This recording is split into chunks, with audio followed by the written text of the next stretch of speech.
안녕하세요. 자, 한대부고 국어 담당하는 장용입니다. 안녕하세요. 지금 다니고 있는 애들도 있고 뭐 좀 아시는 분도 있으실 것 같은데 한대부고 2학년 국어 근데 사실 이 말이 제일 중요합니다. 불안해도 확고하게 힘들어도 고3처럼 이제부터 슬슬 뭔가 놓기 시작합니다. 이게 무슨 말씀이냐면 1학년 때는 어떻게든지 뭐 하고 시키면 하는데요. 2학년 때쯤 되면은요 뭔가 이렇게 놓고 싶은 게 생깁니다. 첫 번째는 자기가 자신 있다, 잘할 수 있다라고 해서 놓는 경우가 있고요. 두 번째는요 놔야 될 것 같다고 해서 놉니다. 그 중에서 제일 먼저 놓는 게 약간 국어거든요. 그래서 일단 한대부고 내신을 준비할 때 보시면은 네, 뭐 이거는 아이들이 이제 수업 잘해가지고 성적 잘 받은 것들이고, 이거 말고 이제 요번에 문학 같은 경우에 요거 잠깐 보셔야 되는데, 진짜 문학 작품이 시험 범위가 넓습니다. 그러니까 제가 아까 말씀드렸잖아요. 애들이 뭘 놓고 싶다라고 할 때 국어를 놓는 이유가 뭐냐면 너무 범위가 넓어요.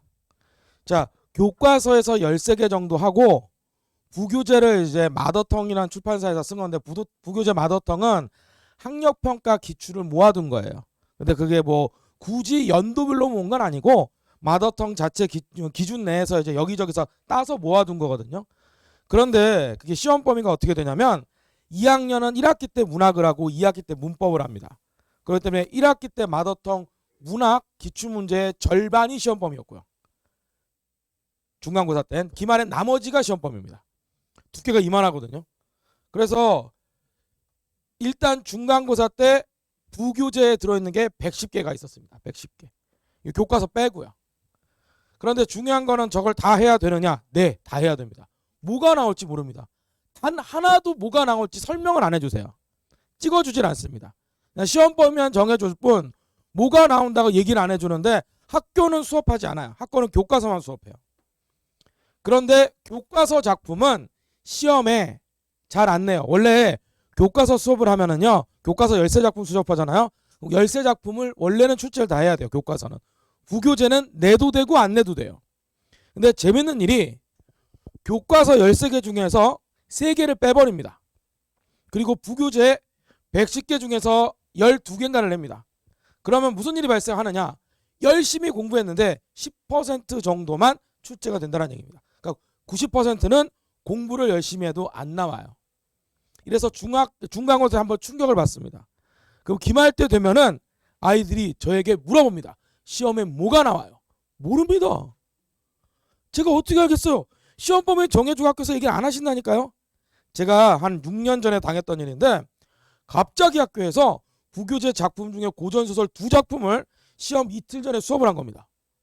그래서 제가 와, 이건 나온다라고 해가지고 직전 대비 때 그 2작품을 중점적으로 가르쳐줍니다.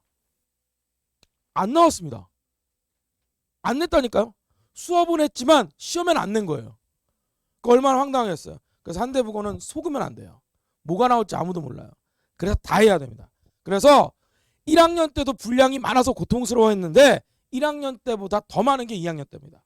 근데 다시 한번 말씀드리고 싶은 건 분량이 많은 게 문제가 아니에요. 많아서 이거를 따라가기만 한다면 수능까지도 가요. 실질적으로. 왜냐? 시험 범위에 쓰이는 게 고3 학평을 씁니다. 그러니까 고2 거 안 써요. 고3 거 씁니다. 수능의 기출과. 그래서 기왕 할 때 조금 힘들게 하면은 좀 성적이 잘 나올 수 있어요. 그리고 수업 내용과 유사하게 단어를 꼬아서 낸다고 했는데, 재밌는 게 교과서는 조금 꼬아서 내고, 물론 부교재는 수업을 안 하십니다. 부교재에 있는 것들도 단어를 바꿔요. 예를 들어 자아성찰이면 자기반성 이런 식으로, 열정이면 정열 이런 식으로, 가련하다는 뭐 연민하다 이런 것들 있잖아요. 시험 문제가 그렇게까지 어려운 건 아니란 뜻입니다. 그러니까 정말 열심히 한다면 그 안에서 해결될 수 있는 어휘나 어구로 바꾸면 된다는 얘기입니다. 자, 그 다음에 낯선 지문과 이론을 활용했다고 했죠. 그래서 낯선 지문과 이론은 대체적으로 수능에 보면 외적 정보라고 나와 있어요. 그거를 많이 활용을 하세요. 이걸 또 왜 활용하시냐라고 하면은 어떻게든 수능 유형을 만들려고 하는 경향이 있어서 그렇습니다. 근데 이걸 좀 새롭게 만드셔야 되잖아요. 그러면 교사용 지도서나 아니면 참고서적 같은데 서문이나 이런 걸 가져오는데, 이때 참고서적은 대체적으로 대학생들이 쓰는 1학년 때 쓰는 문학 개론서나 이런 데서 따옵니다. 그러니까 어떤 개론서를 쓰실지 모르죠. 어떤 개론서를 쓰실지는. 자, 정리하자면 양 많습니다. 그런데 다 해야 돼요. 여기서 지쳐 쓰러지면은 수능 칠 때까지 고생해요. 당연한 얘기지만. 두 번째, 어떻게든 간에 내가 문제를 봤으면 그 문제랑 유사한 코드의 단어를 많이 알아둬야 돼요. 그 다음에 세 번째로는 낯선 지문과 이론이 많이 들어가 있기 때문에 문학작품 내에 배경지식 활용이 엄청 중요하다는 겁니다. 그러니까 뭐 6.25 전쟁, 뭐 군사 독재 정권, 뭐 조선시대 뭐 이런 것들 있잖아요. 이 배경을 다 꼼꼼하게 알아야 돼요. 특히 우리 아이들이 사자성어는 알 수 있지만 고사성어를 모릅니다. 자, 고사성어를 모르니까 덥지 않으세요? 아닙니다. 제가 했습니다. 잠깐만요. 난방이 돼서 안 되네요. 조금만 참아주세요. 많이 힘드시죠? 그래요? 많이 힘드시죠? 애들도 많이 힘듭니다. 자, 그래서 조금 공부하시려면은 우리 애들이 좀 힘든 거 감안하고, 사실 이 정도 작품이면은요 문제 푸는 게 더 힘들어요. 제가 여기에다가 변형 문제 주거든요. 다 제작을 해서 줘요. 왜 제작을 해서 주냐면은 그럴 수밖에 없잖아요. 부교재는 문제가 실려 있어요. 변형 문제 주려면은 변형 문제를 구입하든가 다른 출판사에서 가져와야 되는데 그건 불법이잖아요. 그럼 다 만들잖아요. 그러면 10개만 만들어도 1100개 풀어야 돼요. 교과서 제외하고요. 근데 10개 풀면은 이해할 수 있을까요? 10개는 안 돼요. 그래서 제가 한 20개, 30개 주거든요. 그러면 일단 여기에서만 2000개에서 3000개예요. 문제집 주는 것만 두께가 이만해요. 그래서 우리 애들이 앞만 풀어요. 앞을 열심히 풀다가 이제 중간쯤 가면 이제 지치기 시작해요. 그렇게 많이 풀었는데 요만큼 푼 거예요.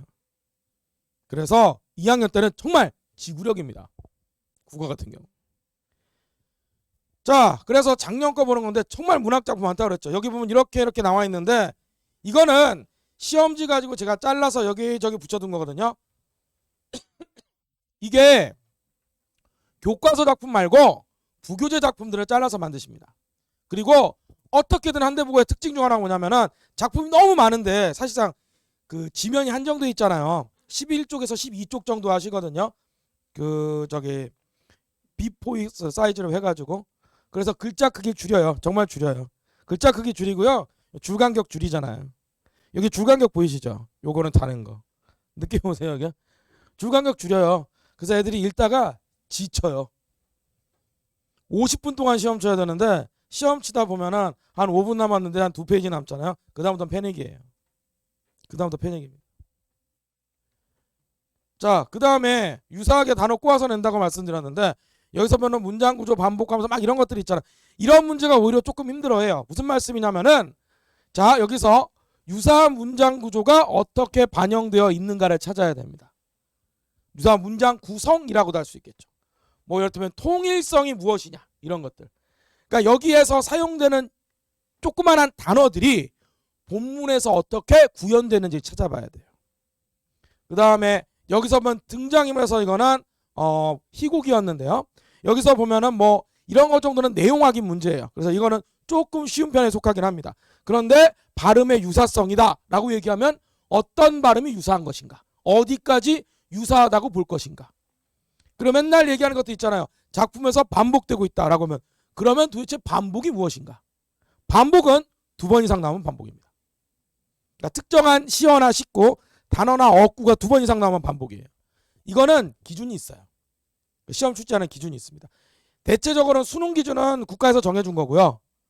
내신 기준은 뭐 학교에서 정하겠죠. 그런데 내신 같은 경우도 대부분 약간 수능 기준 쪽으로 따라가는 경향이 있어요.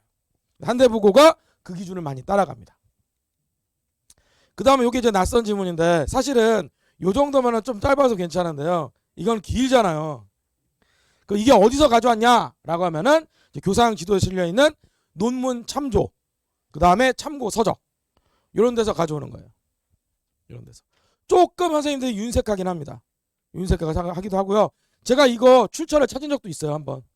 그래서 검색해서 찾았더니 논문에서 나왔어요. 실질적으로 이거 해가지고. 그게 제가 가지고 있는 교사형 지도서를 가지고 여기 있는 거 단어 몇 개 가지고 찾았더니 그 안에 나와 있는 거예요. 그러면 교사형 지도서에 있는 논문까지 공부를 해야 되느냐? 아, 그것까지 안 해도 됩니다. 왜냐면요, 너무 시간이 오래 걸려요. 우리 애들이 110개 작품 보는 것만 하더라도 지쳐요. 제가 그거 수업할 때마다 정말 강조하는 거는 엄청나게 배경 지식을 빠르게 전달하는 거거든요. 왜냐하면 배경 지식 무조건 알아야 돼요. 그 당시 때 이게 무엇인가 저런 것들은. 이것까지는 문제로 확인을 해야 돼요. 문제 같은 걸로. 그래서 문제를 풀 때 어떻게 풀어야 된다? 지겹지만 처음부터 끝까지. 그리고 제가 거기다 한 개 더 요구하는 게 다 풀었으면 다시 풀어봐라까지 요구합니다. 한 번 풀면은 기억을 못해요. 두 번, 세 번 풀어야 돼요. 자, 3천 문제 두 번, 세 번 푼다고 하면 얼마나 걸릴까요? 시간이. 학생마다 다릅니다. 당연한 얘기지만 학생마다 다르겠죠. 그런데 한 번 풀 때 자기가 푼 시간이 있을 거 아니에요. 한 10시간 걸렸다고 치면은 두 번째, 세 번째 풀 때는 무조건 절반 이하로 시간이 줄어들어야 성공한 겁니다. 그래서 다시 말하면 자기가 시간은 이렇게 해서 풀었단 말이죠. 두 번째, 세 번째 풀었을 때는 시간이 줄어야 돼요. 그런데 한정 줄어들 수는 없잖아요.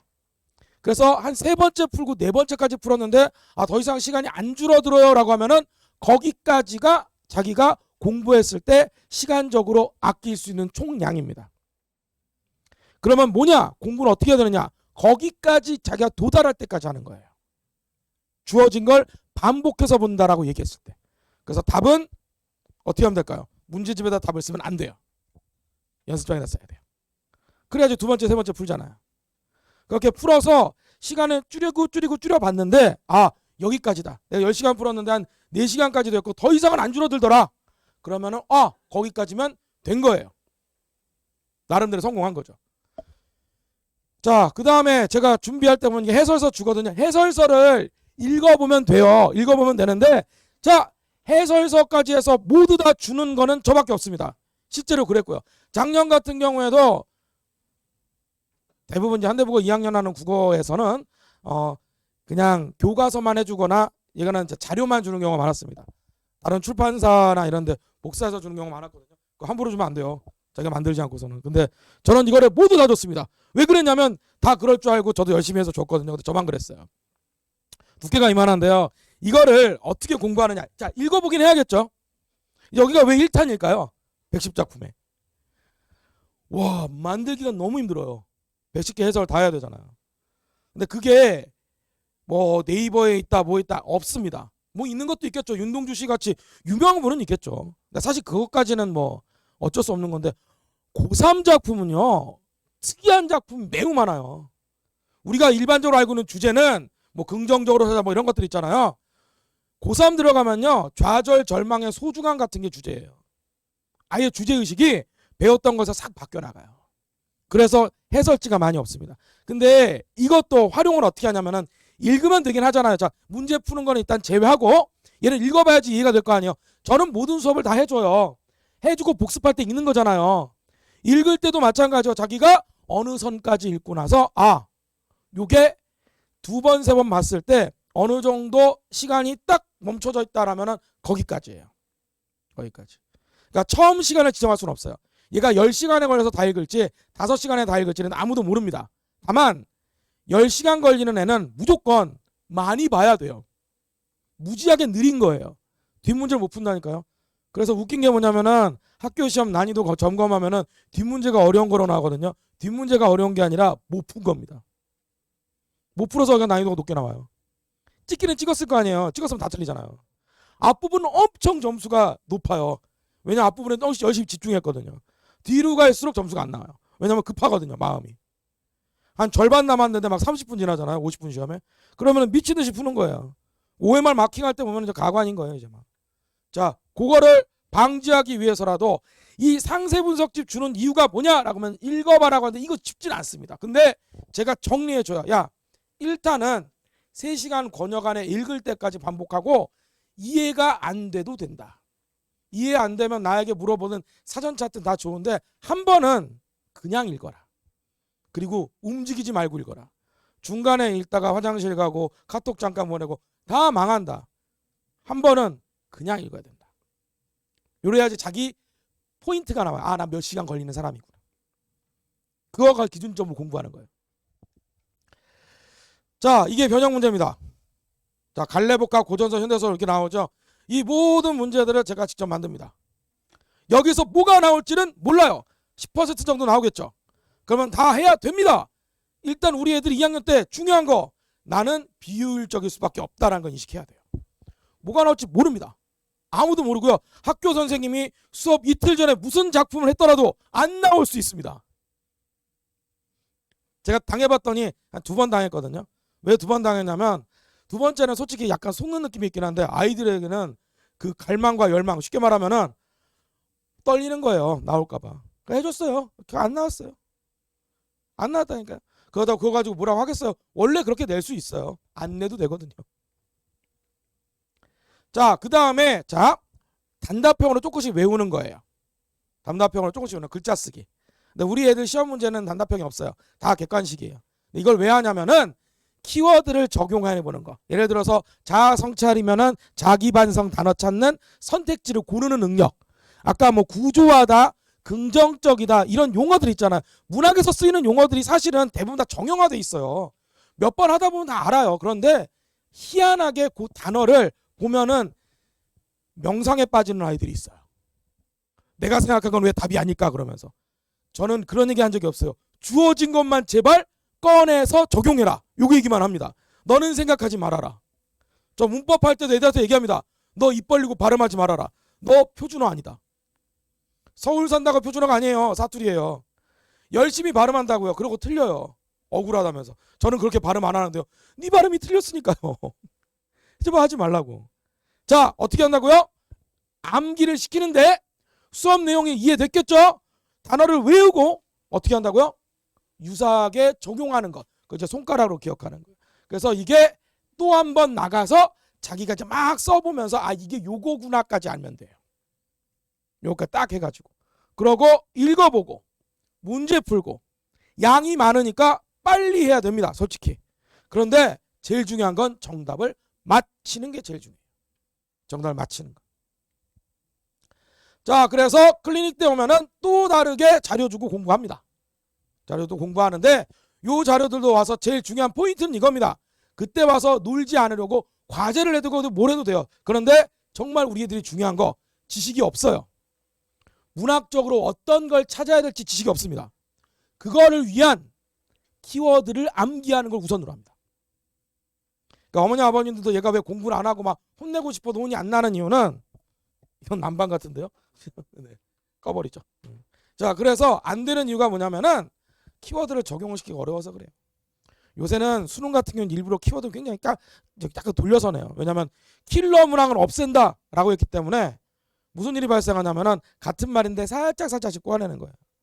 그래서 그놈의 속담이냐 사자성어 고사성어 나오면은 그토록 고생하는 거예요. 정말 처음 들어보니까. 자, 저는 일요일날 6시부터 9시까지 수업을 합니다. 첫날에는 조금 요걸 지키고요. 둘째 날부터는 10시입니다. 둘째 날부터는 10시. 10시 해도 모자라요, 사실. 그래서 요거는 수업을 등록하시고 나서 제가 문자로 쏩니다. 애들 고생 많이 했고요. 다음 주부터는 10시까지입니다. 픽업하실 때 참고해 주세요. 왜 10시까지냐고 하냐면요. 110개를 7주 동안에 못 끝냅니다. 시는 끝낼 수 있거든요. 소설은 달라요. 소설은 길잖아요. 그걸 수업 때 다 읽어주면서 배경까지 하려면 겁나 시간이 오래 걸립니다. 그래서 다시 문제가 갈 겁니다. 그래서 제가 2학년은 무조건 저녁 수업밖에 못해요. 아침 수업도 안 돼요. 1시간은 늘려서 하려면. 그래서 물론 아이들에게는 9시까지만 한다더라라고 알려주시고 속마음은 10시까지겠구나라고. 사실 10시가 살짝 넘어갈 때도 있습니다. 10시가 살짝 넘어가면 아이들이 패닉이 옵니다. 집에 안 보내준다고. 엄마가 막 오랬어요 그러는데, 자, 말씀을 드렸어요. 오라고 하시면 안 됩니다. 그거 다 거짓말입니다. 그럼 이제부터는. 엄마가 오랬어요 그러면은 나는 어머니께 말씀을 드렸다. 아버님께 말씀드렸으니까 언제 그런 말씀 하셨냐. 증거를 대라 그러면 다시 안 씁니다. 괴로워하죠. 자, 마지막으로 요거까지 하고 마무리 짓겠습니다. 자, 정말 저는 모든 문학을 다 합니다. 수업을. 하나도 빠지게 다 수업했어요. 이렇게. 그 다음 변형 문제 많이 줍니다. 진짜 변형 문제 10개만 줘도 1000개고요. 20개만 줘도 2000개예요. 근데 해야 됩니다. 다 해야 돼요. 뭐가 나올지 모르는 게 한대국어 특징입니다. 그 다음에 클리닉 갈 때 언제든 물어봐도 돼요. 와서 해도 되고 뭐 문자를 하거나 카톡 보내도 상관없습니다. 다만 한 번만큼은 돌려라. 그 다음에 물어봐라. 왜냐? 한 번도 안 읽으면 뭘 물어봐야 될지 본인이 모릅니다. 자, 여기까지 해서 한대국어 2학년 문학 설명을 마무리 짓겠습니다. 감사합니다.